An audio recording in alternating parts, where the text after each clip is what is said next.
Welcome to WWO Heroic Tales, where true stories of courage, sacrifice, and extraordinary heroism come alive from the darkest days of World War II. Join us as we uncover the untold moments that shaped history. By early 1942, a shadow had fallen across the Pacific. The Empire of Japan, a seemingly unstoppable military force, had swept south with breathtaking speed. The great British bastion of Singapore, once thought impregnable, had collapsed in a humiliating defeat. The Philippines fell. The Dutch East Indies were overrun. Then the war arrived on Australia's doorstep. On February 19th, Japanese bombers appeared in the skies above Darwin, unleashing a devastating raid that brought the reality of total war crashing down on the Australian continent. The nation was gripped by a palpable fear of invasion. With a significant portion of its veteran soldiers, the Australian Imperial Force, or AIF, fighting in the Middle East, Australia's own defense seemed perilously thin. The strategic linchpin for the defense of the continent was the island of New Guinea, specifically the Allied base at Port Moresby on its southern coast. From here, Allied aircraft could strike at Japanese bases and shipping. But if Port Moresby fell, it would become a dagger aimed at the heart of northern Australia, a staging ground for a potential invasion. The Japanese High Command knew this.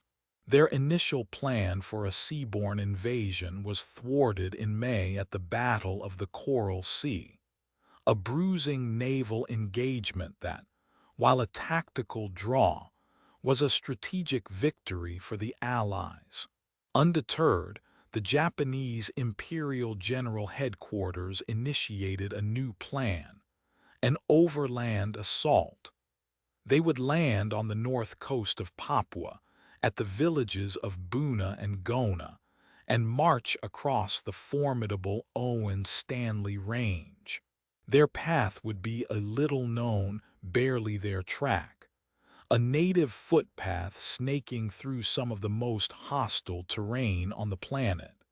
This was the Kokoda-Track, and it was about to become the unlikely front line in the battle for Australia's survival. To call the Kokoda-Track a path is a generous description. It is a scar carved into the earth, a 96-kilometer ordeal of mud and mountains connecting the north and south coasts of Papua New Guinea. This was not a theater of war for which any army could truly be prepared. The terrain itself was a relentless enemy. The Owen-Stanley Range rises to over 2,000 meters, a series of razorback ridges and deep, shadowed valleys. The track is a near-vertical climb in places, a treacherous descent in others, a quagmire of sucking mud that could pull a boot clean off a man's foot. The jungle canopy forms a dense, suffocating ceiling, trapping humidity that leaves soldiers perpetually drenched in sweat. Rain is a constant companion, turning streams into raging torrents and the track into a liquid nightmare. The environment was an arsenal of misery.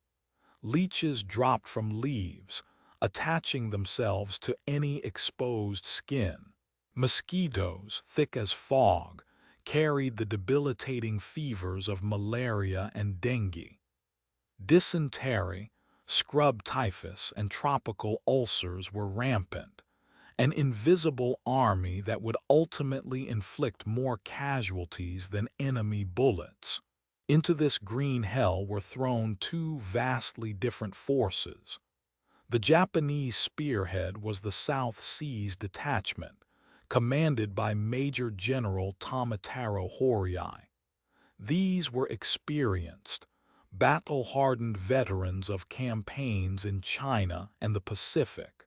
They were masters of jungle warfare, skilled in infiltration and brutal close-quarters combat, and driven by a fervent belief in their emperor and their destiny. Facing them was a hastily assembled Australian force known as Marlborough Force. Its core was the 39th Militia Battalion, comprised of very young, undertrained conscripts. They were derisively called chocos, or chocolate soldiers back home, a suggestion that they would melt in the heat of battle. They were under-equipped, lacking sufficient machine guns, mortars, and even basic jungle gear. They were armed primarily with World War I-era rifles and a fierce, if untested, determination. They would soon be fighting not just for their lives, but for the very soul of their nation. On July 21, 1942, the invasion began. The Japanese South Seas Detachment stormed ashore at Gona, quickly overwhelming the small Australian platoon stationed there. A second landing followed at Buna. Their objective was clear: seize the Kokoda village and its vital airstrip, then push across the mountains to Port Moresby. The first line of defense was a tiny contingent of the Papuan Infantry Battalion and B Company of the Australian 39th Battalion. These men were positioned near the village of Awala, deep in the jungle. On July 23rd, the inevitable collision occurred. A patrol of Papuan and Australian soldiers stumbled upon the Japanese advance guard. A volley of shots rang out through the suffocating jungle air. The first blood of the Kokoda-Campaign had been shed. The initial clashes were a brutal education for the Australians. They were outnumbered and outgunned. The Japanese moved through the jungle with a terrifying stealth, using well-practiced flanking maneuvers to encircle and destroy the scattered Australian positions. The fighting was chaotic and confusing, a series of desperate firefights in the dense undergrowth, where the enemy was often unseen until the last moment. The Australians began a fighting withdrawal, falling back towards the key settlement of Kokoda. Kokoda was more than just a village. Its airstrip was a lifeline. If the Allies could hold it, they could fly in reinforcements and supplies. If the Japanese took it, their own logistics would be secured. The 39th Battalion, under the command of Lieutenant Colonel William Owen, dug in to defend the village. On the night of July 28th, the Japanese launched their assault. In fierce fighting, Colonel Owen was mortally wounded while rallying his men. His loss was a devastating blow, and by the next day, the outnumbered Australians were forced to abandon the village and its precious airstrip. They had held it for a day. It was a brief but valiant stand. For a fleeting moment, a small Australian counterattack managed to retake the village on August 8th, but they were too weak to hold it. By August 10th, Kokoda was firmly back in Japanese hands. The long, agonizing retreat had truly begun. The fall of Kokoda village marked the beginning of a month-long fighting withdrawal, one of the most arduous in military history. The young soldiers of the 39th Battalion, joined by other militia units like the 53rd, were pushed back relentlessly by the seasoned Japanese forces. Each day was a desperate struggle for survival. The Japanese tactics were terrifyingly effective. They avoided frontal assaults, preferring to use the jungle as a weapon. Small units would ghost through the seemingly impenetrable terrain, appearing suddenly on the Australians' flanks or in their rear. The nights were the worst. The darkness was absolute, filled with the unnerving sounds of the jungle and the chilling calls the Japanese used to signal each other. Sudden attacks would erupt from the blackness, shattering the exhausted soldiers' nerves and leading to brutal, close-range combat. For the Australians, this was a new and horrifying kind of war. They were learning jungle craft under the most extreme pressure imaginable. They learned to listen for the snap of a twig, to use the terrain for cover, to live with the constant damp and the gnawing hunger. Their rations were meager, their uniforms rotted on their backs, and their bodies were racked with sickness. Yet they did not break. A spirit of defiance took hold. Rearguard actions became crucial. Small groups of men would hold a ridge or a creek crossing for as long as possible, trading ground for time, allowing the main force to pull back and establish a new defensive line. This was a soldier's war, decided by the courage of individual riflemen and section leaders making life-or-death decisions in the heat of battle. The myth of the Choco soldier began to dissolve in the mud of the track. These young men, barely out of their teens, were fighting with a tenacity that stunned their opponents. They were fighting for each other. This was the birth of the Kokoda legend, where the Australian concept of mateship, an unbreakable bond of loyalty and camaraderie, was forged in the crucible of constant combat and shared suffering. By late August, the men of the 39th Battalion were at the breaking point. Exhausted, sick, and depleted, they had been pushed back to a small village called Isarava. It was here, at this seemingly insignificant spot in the jungle, that the campaign would reach its brutal climax. Help, however, was finally at hand. Veteran soldiers from the AIF's 21st Brigade, men who had fought against Rommel's Afrika Korps in the Middle East, were now arriving on the track. Their experience and hardened discipline were a desperately needed reinforcement. From August 26th to August 29th, the Battle of Isarava raged. It was a contest of sheer will and raw courage. The Japanese launched wave after wave of attacks against the Australian positions, which were centered around the 2/14th Battalion, supported by the battered but unyielding 39th. The fighting was savage, often devolving into hand-to-hand combat with bayonets, fists, and rifle butts. The sound was a deafening chaos of machine gun fire, mortar explosions, and the screams of men. The terrain forced the fighting into incredibly close quarters, sometimes across just a few meters of churned-up earth. It was during this inferno that one of the most iconic acts of heroism in Australian history occurred. On August 29th, a Japanese force broke through a section of the Australian line, threatening to overrun a battalion headquarters. Private Bruce Kingsbury of the 2/14th Battalion, seeing the imminent danger, seized a Bren light machine gun. On his own initiative, he charged forward, firing from the hip into the advancing enemy. His incredible display of courage halted the Japanese advance and inspired his comrades to drive the attackers back. Kingsbury was killed by a sniper moments later, but his sacrifice saved the position.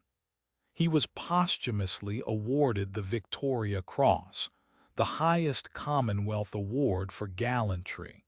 Despite such acts of supreme bravery, the sheer weight of Japanese numbers was too great. The Australians were once again forced to withdraw. But Isarava was not a simple defeat.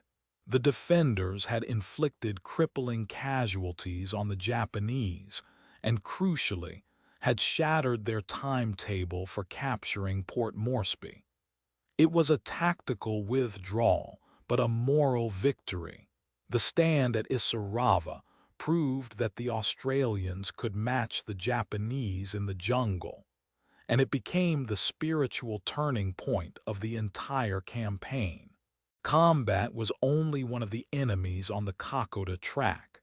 For every soldier wounded by a bullet or shrapnel, many more were struck down by disease, malnutrition, and exhaustion.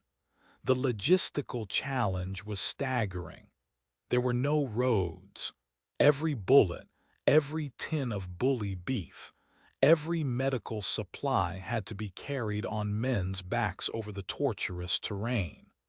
The journey back from the front line was an even greater ordeal. A wounded man's chances of survival depended entirely on the strength and compassion of his comrades.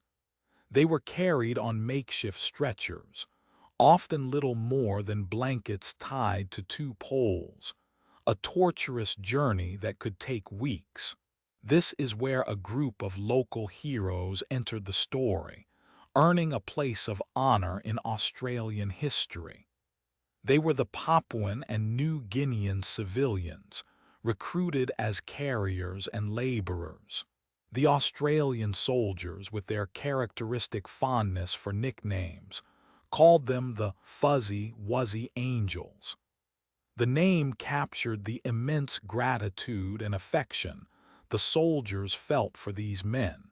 They were bearers of supplies to the front and, most importantly, bearers of the wounded to the rear.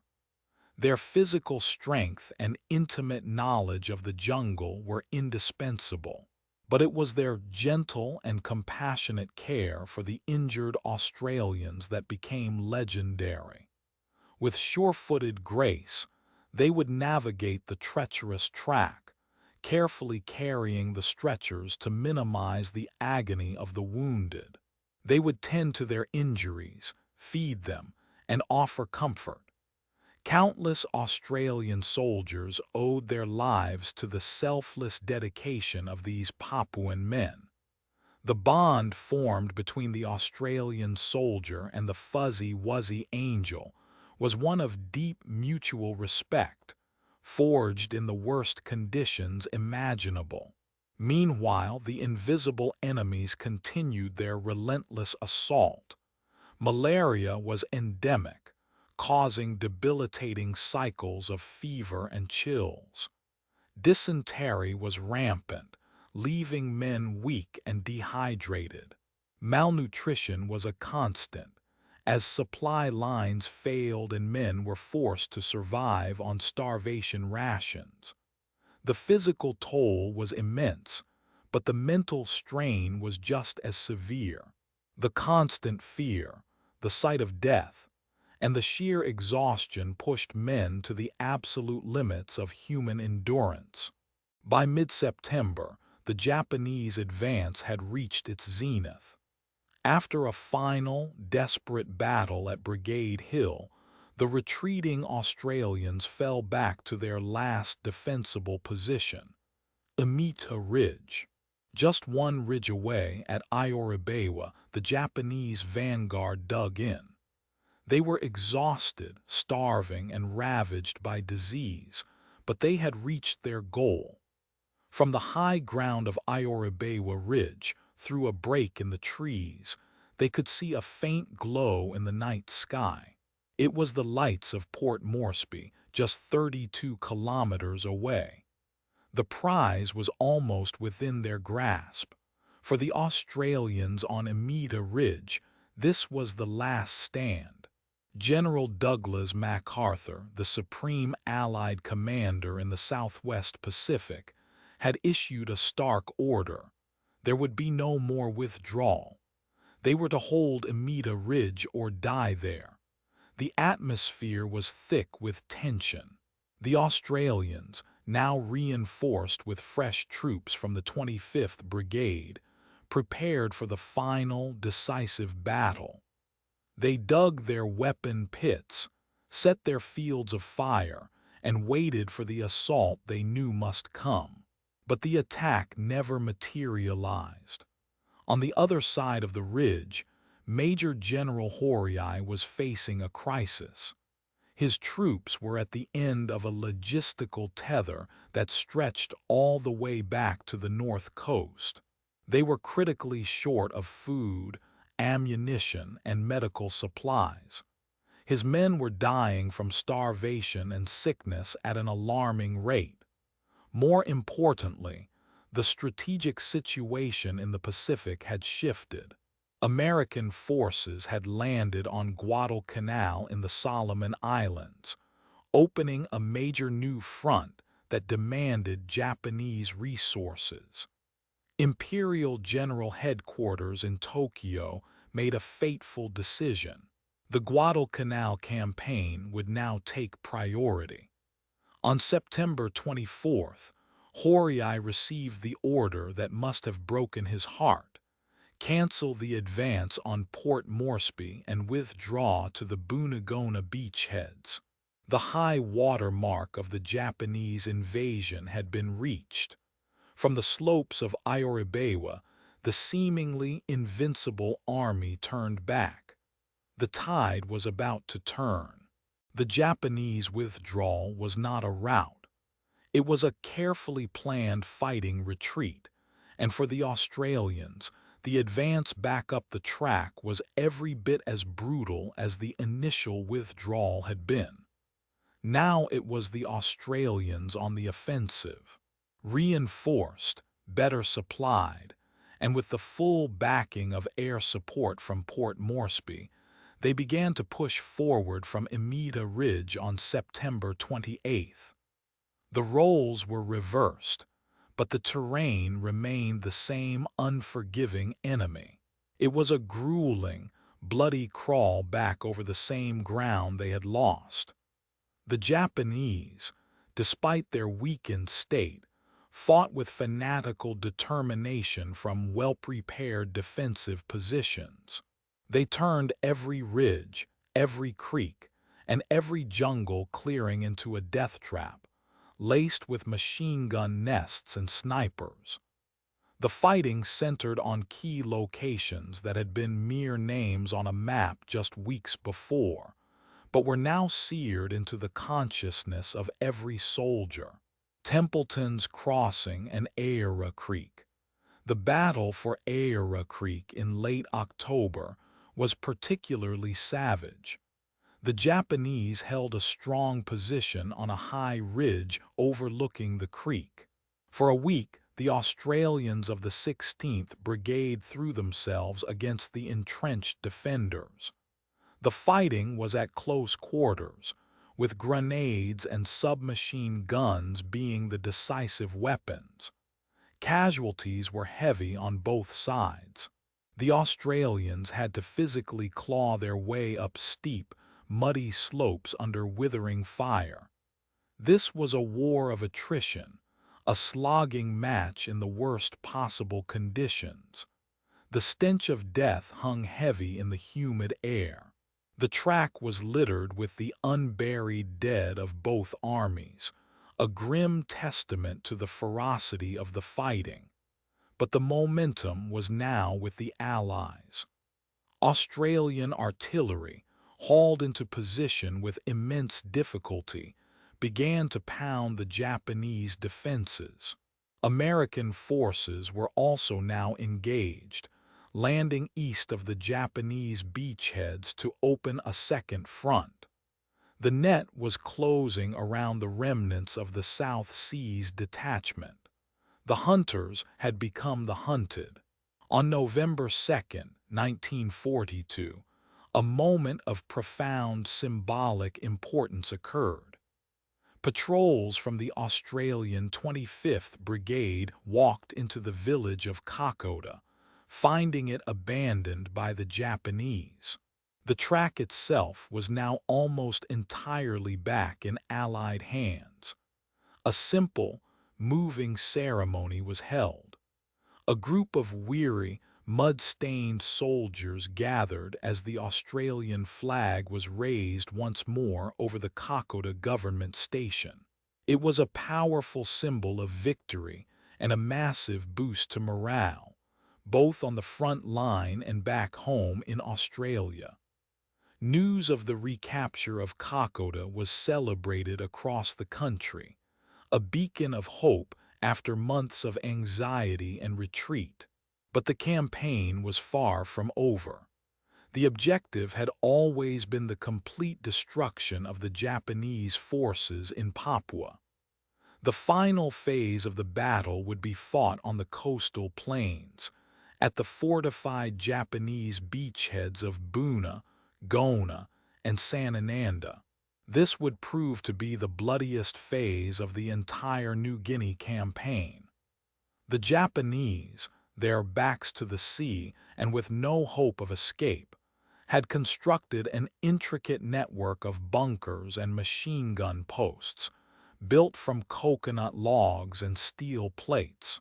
They were determined to fight to the last man. For the Australian and American troops who had just endured the horrors of the Owen Stanley Range, there was no respite. They were thrown into a series of frontal assaults against these formidable defenses. The fighting was brutal and costly. The state of the Japanese soldiers was appalling. Trapped and starving, many were suffering from tropical diseases and malnutrition, yet they continued to resist with incredible ferocity. The final battles dragged on until January 1943. Major General Horii, the commander of the Japanese force, drowned while attempting to retreat by raft. His army was annihilated. The Kokoda campaign was officially over. The brutal fight for the track had ended, but it had seamlessly merged into an even more brutal fight on the beaches, a final, bloody chapter to a horrific story. The Kokoda-Track-Campaign was a victory, but it came at a staggering price. In the 4 months of fighting along that muddy jungle path, 625 Australian soldiers were killed in action or died of wounds. Over 16,000 more were wounded. The toll from sickness was even higher, with over 4,000 men incapacitated by tropical diseases. For the Japanese, the campaign was a catastrophe. Of the more than 13,000 troops sent to conquer Port Moresby, it's estimated that over 10,000 perished. Most died not from bullets, but from starvation and disease during the horrific retreat. The track became a graveyard for the once proud South Seas Detachment. The strategic significance of the Allied victory was immense. The primary objective, the defense of Port Moresby, was achieved. This secured the northern flank of Australia and removed the immediate threat of invasion. It was one of the first major land victories against the Japanese in the Second World War, a crucial blow to the myth of their invincibility in jungle warfare. The campaign provided a harsh but vital education for the Allies in how to fight and win in such an environment. But beyond the strategic calculus, the Kokoda campaign carved a deep and enduring legacy in the Australian national psyche. It became a story of triumph against overwhelming odds, a testament to the qualities of endurance, courage, sacrifice, and mateship.